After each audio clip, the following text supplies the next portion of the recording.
Nananatiling mapayapa ang pagdaraos ng pahalik sa Quirino Grandstand na bahagi ng inaabangang kapistahan ng itim na Nazareno. Pero ilang deboto ang kailangang lapatan ng atensyong medikal, kabilang na ang ilang sugatan. Ang update doon sa sentro ng balita ni Joshua Garcia live. Yes, Angelique, nagsimula na nga humaba ang pila dito sa Quirino Grandstand dahil sa dagsa ng mga deboto para sa pahalik sa itim na Nazareno bago ang Traslasyon 2024 bukas, araw na Martes.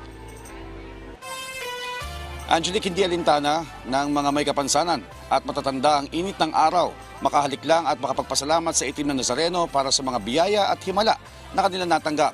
Gaya ni Marlene na galing pa ng Cavite City, hindi niya daw pwedeng palampasin ang pagkakataon na bumisita sa Nazareno matapos siyang gumaling sa kanyang karamdaman. Meron akong cancer, 2000 pa. Magto-24 na sa April ba o March. Yung dalawang yan, March o April. 24 years na ako, nagkaroon ako ng cancer sa bituka. Yun, kaya dito talaga ako lumapit kay Poong Nazareno talaga. Kinikilabutan ako. Angelique, si Rod naman, pagtanaw daw ito ng utang na loob sa Nazareno matapos siyang bigyan ng pangalawang pagkakataon para mabuhay matapos ma-ospital ng 1 buwan at makakomatos. Kaya kasi binigyan ako magandang panahon at the same time walang pila masyado. Yun, sabi ko lang nung may malay pa ako sa bahay, sabi ko bigyan mo ako ng second life para manumbalik ako sa iyo. Habang may ilan naman, Angelique, na bagamat pinagpala na, ay hindi pa rin nakakalimot magpasalamat sa Poong Nazareno. Anak ko ngayon sa pera, wala naman akong pamilya. Aanin ko naman na maraming pera para sa mga apo ko, pag-aral mabuti. Sinusistentan ko sila, pinag-aaral ko 3 bata.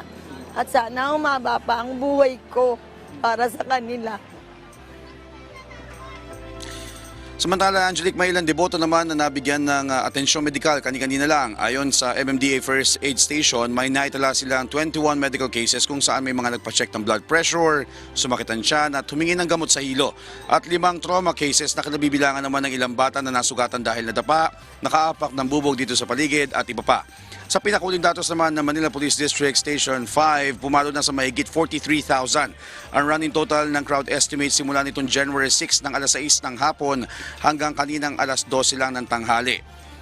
At samantala para sa ligtas sa tahimik at payapang pagdaraos ng Traslasyon 2024, sinuspindi na, Angelique, ng Philippine National Police ang lahat ng permit to carry firearms outside of Residence 3 o 3 araw bago ang pista ng Nazareno bukas. Kasabay ito ng gun ban sa Maynila simula alas 7 ng umaga ngayong araw hanggang alas 7 ng umaga ng January 10.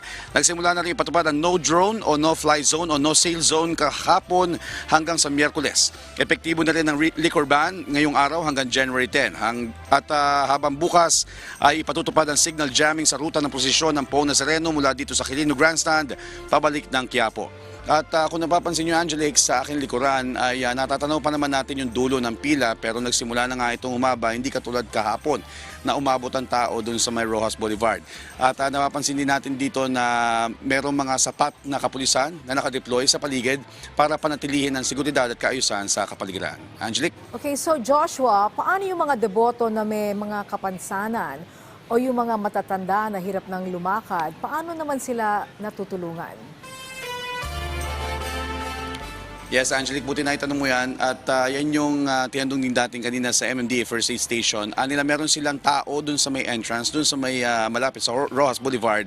At tinitimbre sa kanila dito sa kanilang station kung may kailangan man ng assistance o kailangan sunduin ng wheelchair. Para nga matiyak na wala mahihirapang deboto na makalapit sa imahe ng Poong Nazareno. Angelique? Alright, maraming salamat sa iyo, Joshua Garcia.